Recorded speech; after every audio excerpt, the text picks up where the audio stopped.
Hello student, welcome to study wist. आज हम लोग डिस्कस करेंगे सिलेबस 2022-23 का जो सीबीएसई ने लॉन्च किया हुआ। सीबीएसई के द्वारा लॉन्च किए गए सिलेबस के अनुसार बहुत सारे चेंजेबल हुए हैं, है ना। जैसे कि अभी इस बार आपको जो है टर्म 1 टर्म 2 नहीं देने हैं। ये कंबाइनली आपका फाइनल बोर्ड एग्जाम जो होगा, जो प्रीवियसली 2020 से पहले हुआ करता है। सिलेबस सोशल साइंस की बात की जाए तो यहाँ पे सोशल साइंस में थोड़ी सी दिक्कत इस बात की है कि सिलेबस आपका इंक्रीज हुआ। 2020 की बात करें या उससे पहले की बात करें, उस सिलेबस में भी मिनिमम आपका जो है कहा जाएगा 3 चैप्टर जो है आपको पढ़ाए गए हैं, है ना। सोशल साइंस में जो पहले 18 चैप्टर पढ़ते थे, 18 चैप्टर आप पढ़ते थे, इस बार जो है आप 21 चैप्टर पढ़ेंगे। और ये चैप्टर कुछ ऐसे नहीं है कि हाँ हार्ड एंड वास्ट है, ठीक है ना। हिस्ट्री से 1 चैप्टर बढ़ा हुआ है और ज्योग्राफी से 2 चैप्टर इंक्रीज हुए हैं। बाकी चैप्टर ऐसे ही हैं जो आपको पहले सिलेबस में देखने को मिले हैं। तो स्टार्ट करते हैं, सिलेबस को देखते हैं। ये आपका कोर्स स्ट्रक्चर होगा। जैसा कि आप जानते हैं कि हर साल क्या होता है कि अगर सिलेबस की अगर बात करें, ठीक है, तो यहाँ पे आपको क्या दिखाई देता है, 20 नंबर आपको हिस्ट्री से आते हैं, 20 नंबर ज्योग्राफी से आते हैं, 20 नंबर आपका पॉलिटिक्स या सिविक्स बोल लीजिए, या 20 नंबर की बात करेंगे इकोनॉमिक्स आता है।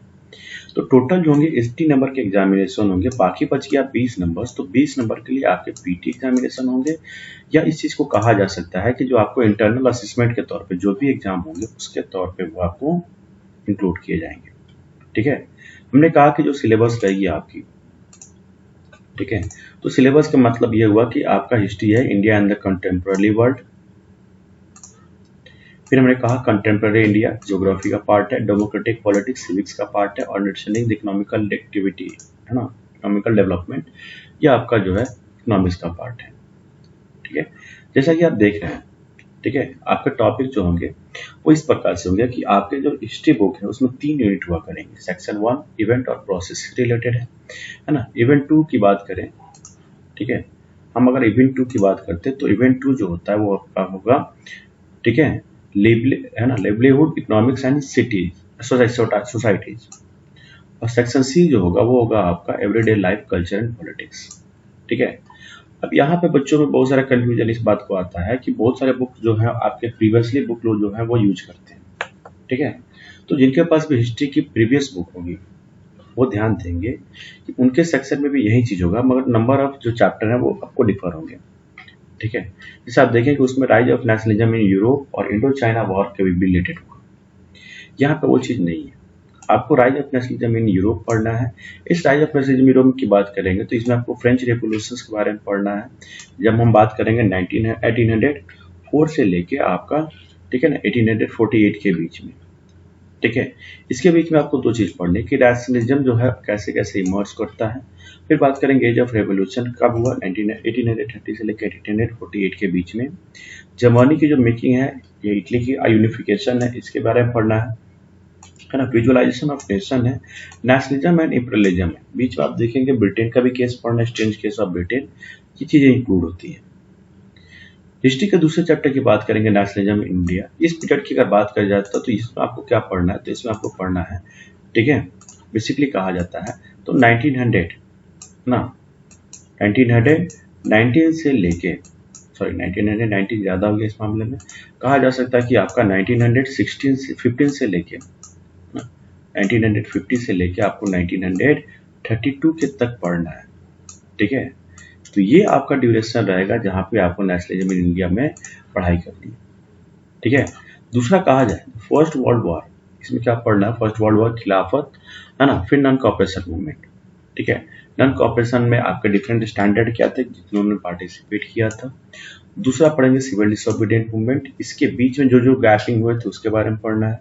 और लास्ट में पढ़ना है सेंस ऑफ कलेक्टिव बिलोंगिंग, ठीक है ना। ये भी जो एज इट इज जो है आपका विजुअलाइजिंग द नेशन की तरह ही है, ठीक है। अगला चैप्टर है आपका लिविंगहुड, लाइवलीहुड इकोनॉमिक्स एंड सोसाइटी। जिनके पास प्रीवियस बुक होगी उनमें देखेंगे कि उनके पास जो है उस बुक में 5 चैप्टर होंगे।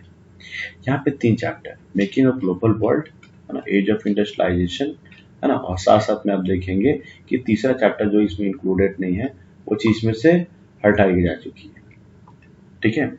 तो यहाँ पे आपको 2 चैप्टर पढ़ना है, आपको पढ़ना है मेकिंग ऑफ ग्लोबल वर्ल्ड और दूसरा पढ़ना है एज ऑफ इंडस्ट्रियलाइजेशन। इन दोनों चीजों के बारे में आपको जानकारी लेनी है। ठीक है।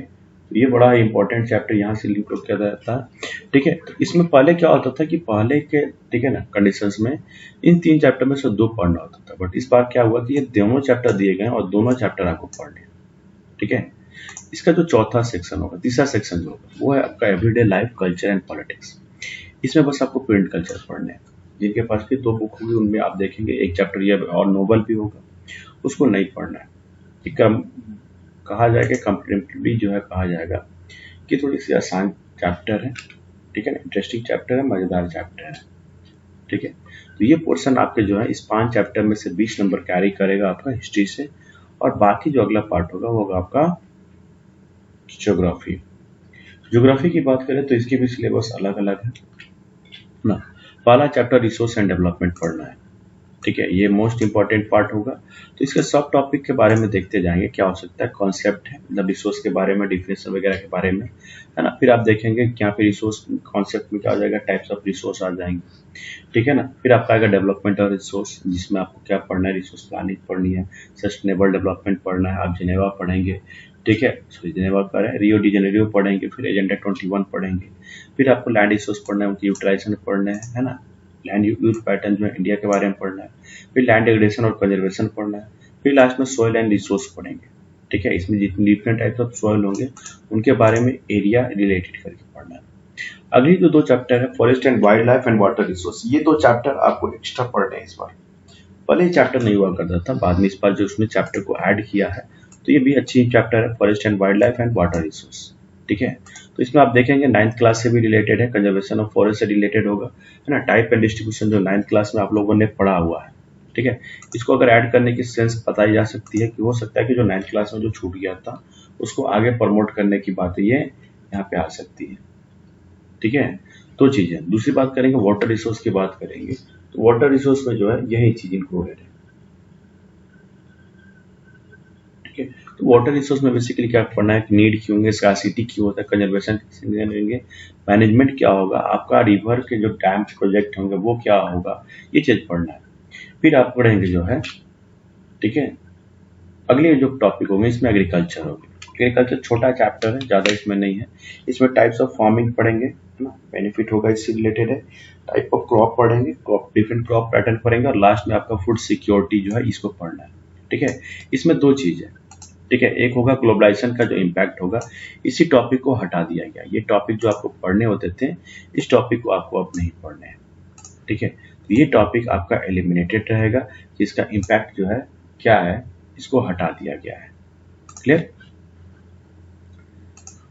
अगला देखेंगे मिनरल्स एंड एनर्जी रिसोर्स। ठीक है, इसमें से कोई भी चीज आपका हटाया नहीं गया है, ये चैप्टर बड़ा सा आसान है। इसमें मिनरल्स के बारे में, जो डिफरेंट मिनरल्स होंगे उनके बारे में पढ़ना है। अगले टॉपिक जो कि आपकी मैन्युफैक्चरिंग इंडस्ट्री।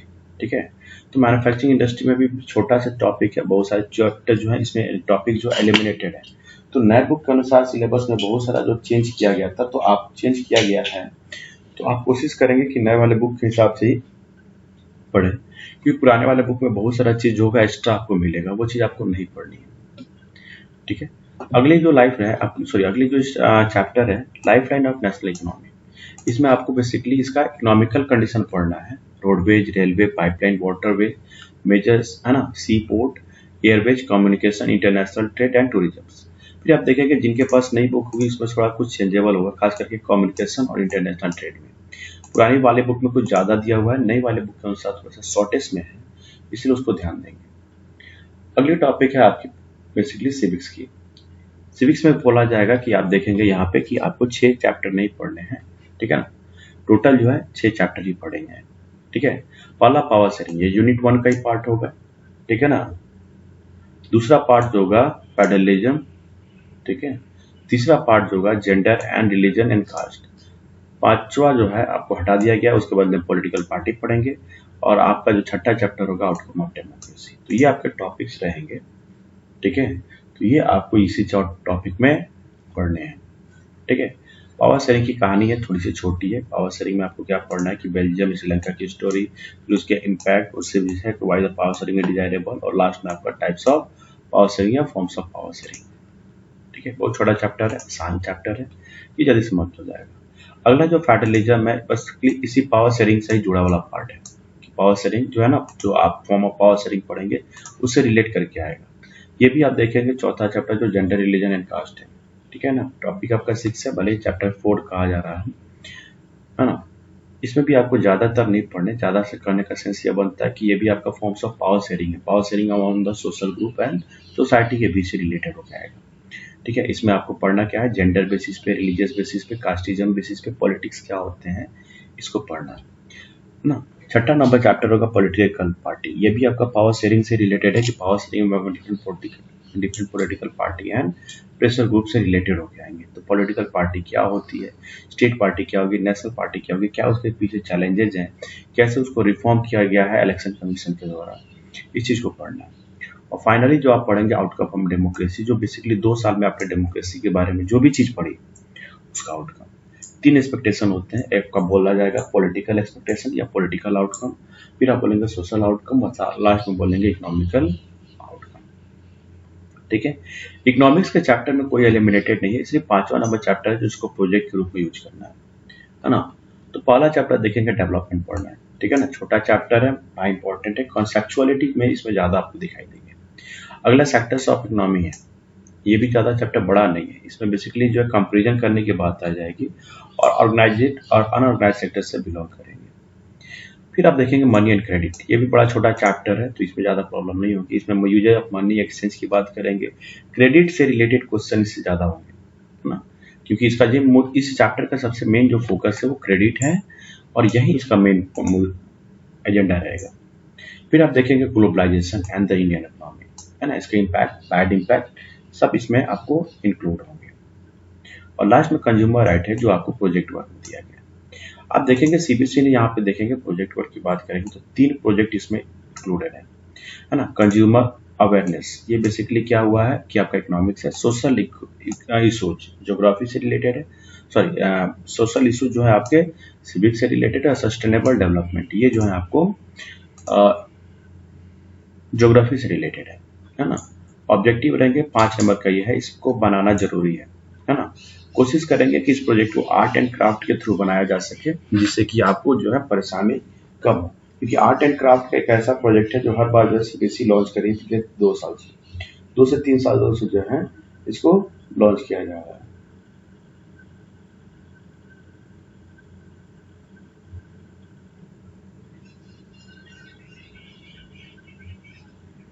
ठीक है, अगली बात करेंगे, ठीक है।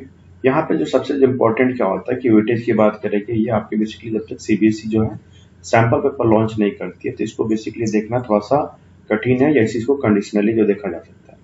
अगली जो सबसे इम्पोर्टेंट पार्ट होगी वो होगी आपकी मैथ स्किल, जो 5 नंबर कंसिस्ट करेगा। मैथ स्किल में बात किया जाए तो हिस्ट्री से आपके 2 नंबर के मार्क्स होंगे और ज्योग्राफी से कहा जाए तो 3 नंबर के मार्क्स होंगे, तो ये इंपॉर्टेंट है।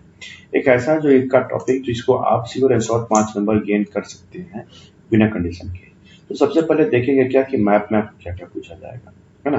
मैप की एक वीडियो ऑलरेडी हमने जो है बेसिकली चैनल पे डाल दी है, इस चीज को आप देख सकते हैं, मैप में क्या क्या होगा, लोकेशन क्या होगा, वही चीज है, ठीक है। बट इस बार थोड़ा सा चेंज हो जाएंगे क्योंकि मैप में आपका चैप्टर नंबर 1 भी इंक्लूड करेगा हिस्ट्री से, तो थोड़े से जो है टॉपिक बढ़ सकते हैं, ठीक है। बट वर्ल्ड मैप नहीं आने का चांसेस नहीं है, जो भी आपको मैप पूछे जाएंगे इंडियन का मैप पूछा जाएगा। तो आप देखेंगे कि यहाँ पे आपको क्या पढ़ना है कि इंडियन नेशनल कांग्रेस के सेशन, है ना, 3 सेशन दिए जाते हैं बट 2 एक्स्ट्रा सेशन भी इस चीज को याद करना होता है कि 2 चीजें भी इंपॉर्टेंट है, ठीक है ना। एक यहाँ से आपका इंपॉर्टेंट हट चुका है, ठीक है ना, 1929 का कांग्रेस सेशन, ये इंपॉर्टेंट सेशन है जो यहाँ पे इंक्लूड तो नहीं किया गया लिस्ट में, मगर इस चीज को आप पढ़ के चलेंगे, ठीक है।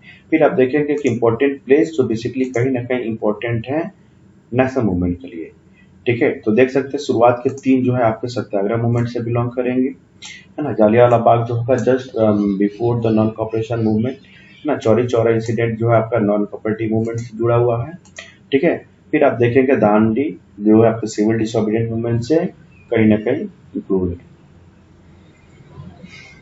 फिर बात करेंगे ज्योग्राफी की, तो ज्योग्राफी में आप देखेंगे हर एक चैप्टर से मैप इंपॉर्टेंट है। चैप्टर 1 से मेजर सोइल टाइप, जितने भी टाइप्स हैं उनको जो है इंक्लूड करना है, ठीक है।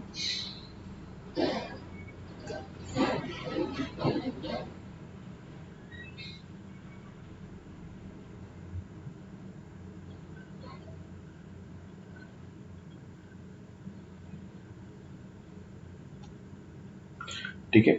फिर आप देखेंगे डैम्स, यहाँ पर डैम्स थोड़ा सा इंपॉर्टेंट हो जाएंगे। जो भी इंपॉर्टेंट आपको डैम यहाँ पर दिखाई दे रहा है, इनके जगह को ध्यान से रखना होगा और ये इंपॉर्टेंट हो जाएंगे। इसमें से एक नंबर का श्योर एंड शॉर्ट है कि आएगा। ठीक है। एग्रीकल्चर से आपको याद करने पड़ेंगे जो डिफरेंट क्रॉप होंगे उनके हाईएस्ट प्रोड्यूसिंग स्टेट, वो इंपॉर्टेंट हो जाता है जो आपको क्वेश्चन पूछे जा सकते हैं। मिनरल्स वाला पोर्शन थोड़ा सा बड़ा होगा, इसमें आपको बेसिकली आयरन ओर्स के माइन याद करने, कोल माइन याद करने, ऑयल फील्ड याद करने हैं, है ना।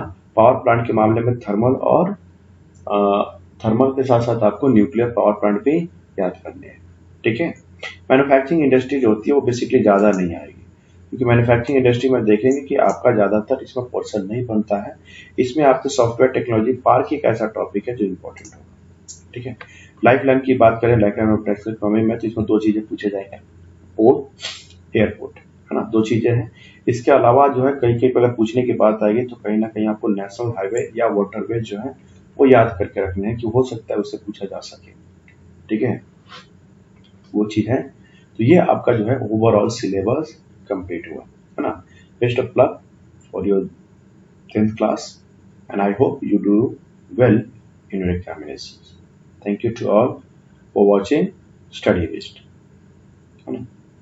If you like, then you can share to your friends, and if you have any suggestion, just write in the comment box. Thank you to all.